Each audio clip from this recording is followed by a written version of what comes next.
Il est 8h37 sur Europe 1, c'est l'heure de la revue de presse, Maxime Switek. Et la revue de presse est avec vous, Jean-Philippe Ballas, bonjour. Bonjour Maxime, bonjour à tous. Un parfum de crise à gauche pendant ce temps-là chez Benoît Hamon. Oui, il y a comme un air de fronde au PS, titre Libération. Début de campagne poussif pour le Parisien aujourd'hui en France.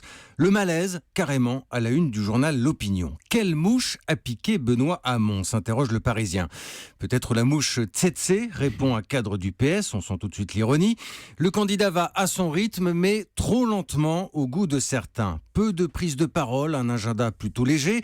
Un membre du gouvernement s'agace. On est ravi qu'il aille dans une ferme bio en Seine-et-Marne. Mais lundi, en pleine crise des banlieues, Benoît Hamon aurait pu choisir autre chose. À force de jouer le décalage, on finit par sortir du jeu. De son côté, l'Opinion raconte une réunion plutôt houleuse à l'Assemblée nationale. Le cœur des députés PS s'est lâché dans une ambiance tendue, nerveuse, nous dit-on. Pour le journal, elle met en lumière la difficulté de faire campagne pour un candidat minoritaire dans sa propre famille politique. Même son de cloche dans Libération, où les proches de François Hollande ne parviennent plus à masquer leur inquiétude. Comment faire pour rassembler ? Un conseiller ministériel a sa petite idée sur le sujet. Il faudrait peut-être penser à aller chercher les 800 000 gus qui ont voté Valls à la primaire et les électeurs qui n'ont jamais lâché Hollande par loyauté, dit-il. On ne peut pas être au deuxième tour en allant gratter des voix que du côté de la gauche vers Jean-Luc Mélenchon ou Yannick Jadot. En filigrane, certains en profitent pour brandir la menace d'un autre vote pour un autre candidat, Emmanuel Macron au hasard. On notera par ailleurs que la majorité des commentaires recueillis ce matin, Maxime, sont aussi énervés qu'anonymes. Bref, c'est le bureau des pleurs, rétorque le camp de Benoît Hamon. Hamon qui parle d'ailleurs cette semaine dans Les Inrocks. L'hebdomadaire publie une longue interview. La gauche n'est puissante que si elle est unie, affirme le candidat. Au moins là-dessus, tout le monde est d'accord. Benoît Hamon qui utilise les mots bienveillance, bien-être, harmonie. Des mots qu'il faut remettre au centre du débat politique, dit-il. On lui souhaite bien du courage. Revue de presse politique ce matin après la gauche, la droite, pendant ce temps chez François Fillon. Depuis quand n'avait-il pas partagé une soupe à la grimace, ces deux-là ? Question de Denis Domain dans La Nouvelle République. Ces deux-là, François Fillon et Nicolas Sarkozy, ils ont évité la Saint-Valentin, ce qui aurait fait ricaner, bref, le déjeuner le plus commenté de la semaine. Il y a du qui perd gagne dans cette présidentielle, constate Patrice Chabanet dans le journal de la Haute-Marne. Qui aurait imaginé ce scénario ? Voilà un ancien président de la République laminé dans la primaire, métamorphosé aujourd'hui en parrain de son propre camp. Le parrain, le patron, ces termes reviennent souvent chez vos éditorialistes ce matin.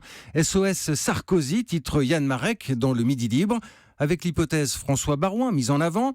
Et puis, depuis hier soir, le débat sur l'abaissement de la majorité pénale à 16 ans, disposition que François Fillon avait pourtant combattue pendant la primaire, mais que défendait Nicolas Sarkozy. Bref, pour Patrice Chabanet, l'ancien locataire de l'Élysée doit savourer ce moment délicieux où il repart en campagne par procuration. Et enfin, pendant ce temps-là, chez Marine Le Pen.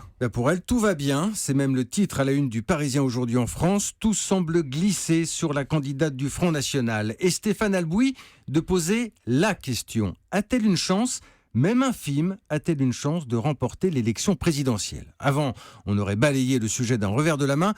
Oui, mais ça, Maxime, c'était avant Donald Trump, avant le Brexit.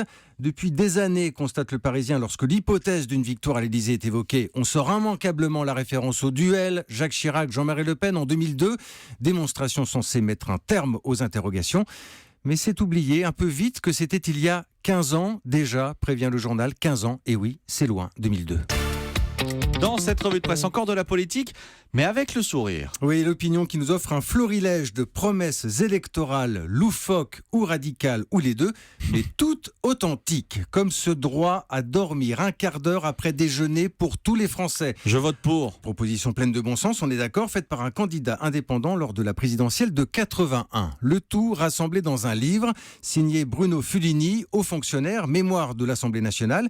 Il a fouillé les archives, il en a donc tiré cette histoire amusée des promesses électorales aux éditions Talendier. Et vous avez d'autres exemples ? J'en ai plein. Tenez, aux législatives de 1906, création d'une école municipale de cambriolage. Ah, c'est original. Il n'y a pas de saut-métier. Oui.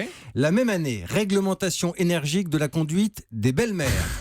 Ça sent le règlement de compte. Vous avez aussi le droit à la barbe pour les femmes. Si, c'est écrit. Pas sûr. Également, écoutez bien, une pension pour la veuve du soldat inconnu. Oui, c'est bien ça. Ça y est, vous l'avez compris, Ça y est, celle-là. j'ai compris. Et je rappelle que toutes ces promesses de campagne ont bel et bien existé. Ma préférée, c'est celle-ci. En 1920, suppression des mois de décembre, janvier et février pour que plus jamais d'hiver.